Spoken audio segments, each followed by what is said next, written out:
Hello my friends, I'm Coral. Welcome back to my channel. I'm here today with some fucking spooky book recommendations because it's almost October. And I mean, it's just like technically fall. It doesn't feel like fall here. You've probably heard me say this 100 fucking times, but I just don't like it. I really love the fall here, but it takes so long. It's like a month. It's like a month of fall, and then it just gets cold. But fall is nice here, as long as it lasts.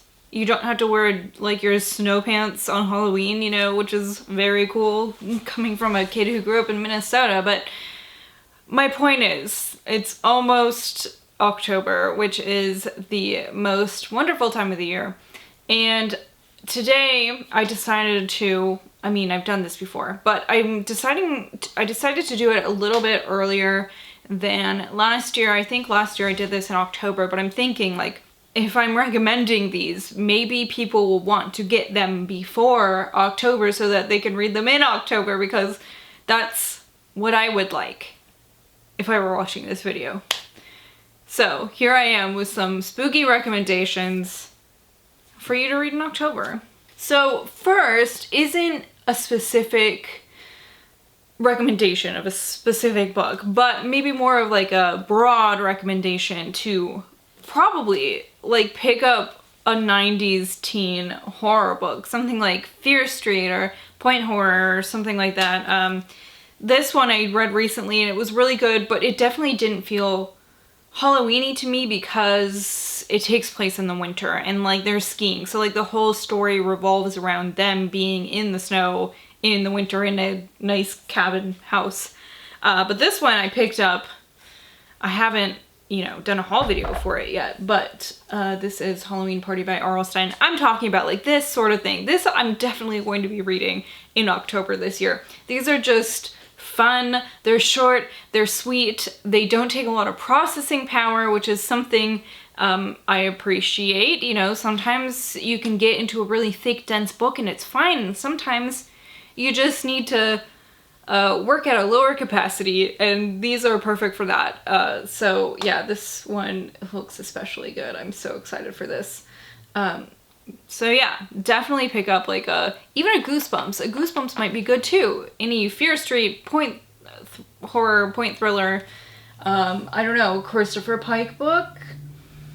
Some like silly teen scholastic, like middle grade scholastic type of thing would be good. These are just the perfect little spooky appetizer.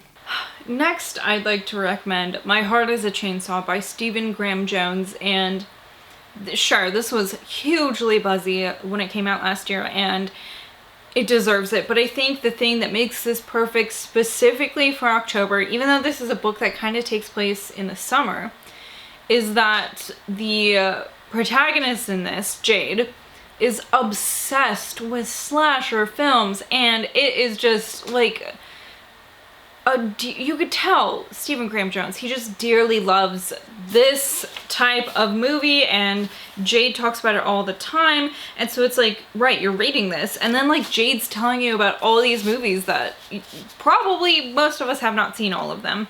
I know I haven't. In fact, like I feel like I want to go back now and look at all the movies she's talked about, because I'm sure I've seen some since I read this, because I'm just constantly watching horror flicks. So this is about Jade, and she is about to graduate from high school. She has a really tough life. She uses these slasher films to kind of cope with her living situation and her family and stuff like that. And also, a side effect of this is that it makes her very prepared when a slasher comes to her small Idaho town. And this is just so heartfelt. I know this book is not for everyone. Stephen Graham Jones's writing is, he's just not an everyman, you know what I mean? His writing, when you pick it up, there are some people who just have a very clear voice, and I think he does. And some people don't like his type of writing, his writing in general, but I think it's great. I love it. I think it brings so much more personality into his stories, and this is, you know, just kind of like how Stephen King has his Kingisms where, you know, he goes into details of things that just like don't matter. If you love slasher, if you love horror films, if you love slasher films, this is perfect for you. Then I'd also like to tell you to pick up What Moves the Dead by Kingfisher. I've talked about this kind of often lately. This is a new release. This is great because it's short and sweet. This is sort of a retelling of The Fall of the House of Usher by Edgar Allan Poe, but it's a little bit different. There's some crazy ass body horror in this, but basically there is this soldier, Alex.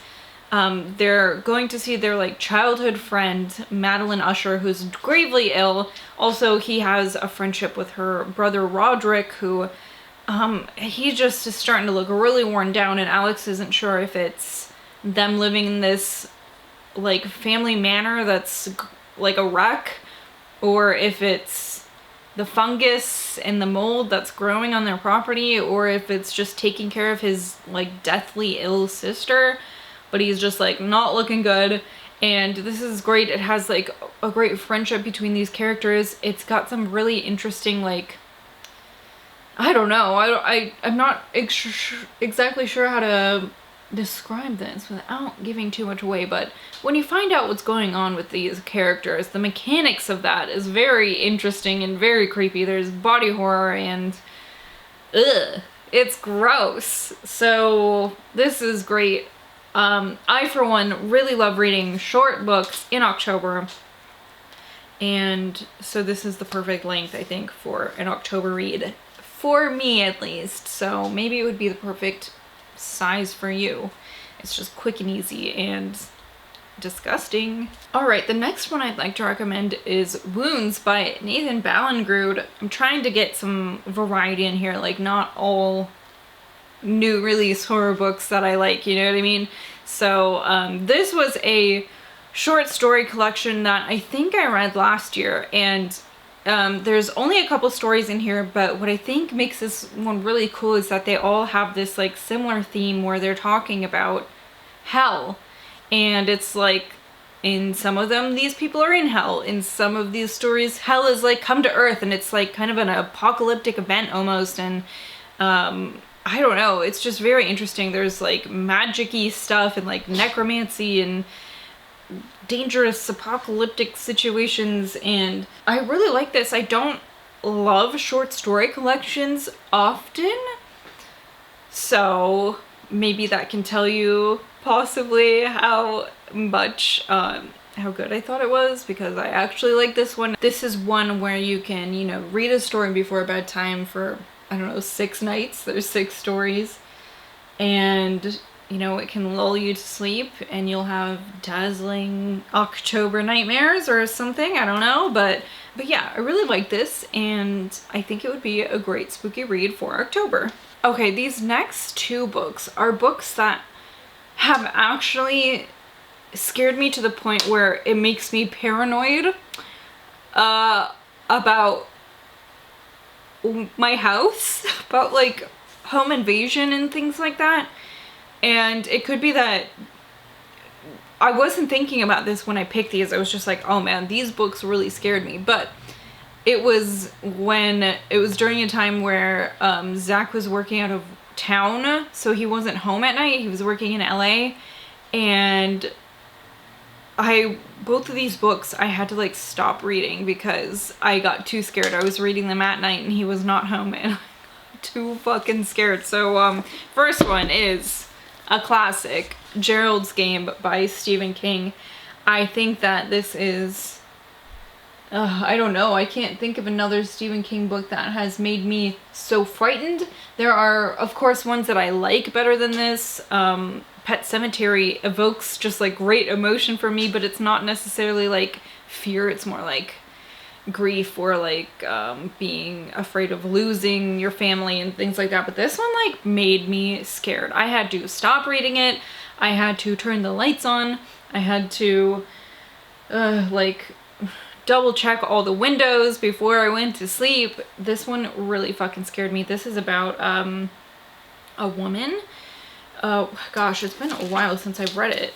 This is Jessie, right? Jessie and her husband Gerald are at their like little vacation home, and it's off season, so they do have neighbors, but nobody's there because it's the off season. And Gerald convinces her to play this sex game, I guess, or I mean, really it's like not even a game, it's just like these people are having sex, and he asks her to handcuff herself to the bedposts, and she does, and unfortunately something happens to Gerald and he fucking keels over and dies. So she is stuck there in this remote place with nobody around, and she can't leave. She is stuck, and oh my gosh, this gets so very creepy. And like I said, I can't think of another Stephen King book that has like scared me so deeply. This is, I haven't read them all, but I've read a lot of them, and I think that this is like, to me, the fucking scariest King book. Ugh. Alright, and then this one is not a horror book, but if you want some real feelings of paranoia, if you want to feel bad and unsafe in your home, maybe you should pick up I'll Be Gone in the Dark by Michelle McNamara.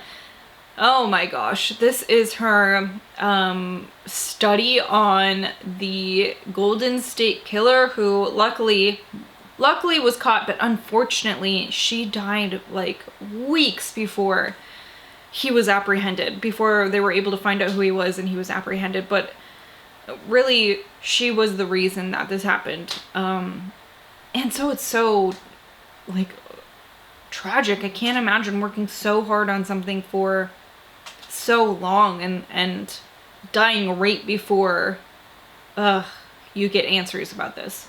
Oh my gosh. The Golden State Killer, again, I consume a lot of true crime stuff, but he is one of the most terrible people, I think, because, I mean, sure, there are people who have slaughtered people and done terrible things to their families and strangers. I mean, like, Richard Chase is terrifying, and Richard Ramirez is terrifying, and John Wayne Gacy is terrifying, right? But like, something about the Golden State Killer, how he would, he was so sadistic, and he wanted people to be scared. He really wanted people to be scared, and he was so gleeful about people being scared, and I think that's what makes him so scary. And I mean, this was another one. It was like, I think because this makes me paranoid about home invasion stuff, and I just like, that's one thing that's probably like one of the only two things that makes me really scared in my real life. Aliens. Very scared of aliens.